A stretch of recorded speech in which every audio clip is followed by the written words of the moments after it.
রিয়াজ, ফেরদৌস, সাকিব, তোমার কাছে 1 2 3 কে? সাকিব। সাকিব 1। ওকে, according to looking smartness 1 2 3।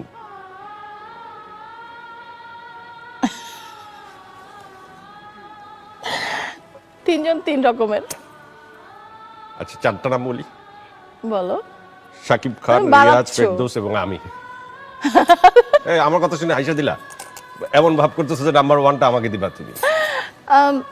চারজন চার রকমের। শাবনূর ও শাকিব খানের সম্পর্ক। শাবনূর ও শাকিব খান অভিনয় করেছেন একাধিক হিট ছবিতে, যেমন 1 টাকার বউ, আমার প্রাণের স্বামী, আমার স্বপ্ন তুমি, বলবো কথা বাসর ঘরে, প্রাণের মানুষ ইত্যাদি। সামাজিক যোগাযোগ মাধ্যম ও অনলাইন ভিডিও পোস্টে শাবনূর শাকিব যুগলের বন্ধুত্ব ও আন্তরিকতা বেশ প্রশংসিত হয়েছে। যেমন একটি ফেসবুক স্টোরিতে লেখা ছিল, শাকিব খান আর শাবনূরের বন্ধুত্বটা কি সুন্দর, কোথাও একজন আরেকজনকে দেখলেই জড়িয়ে ধরে।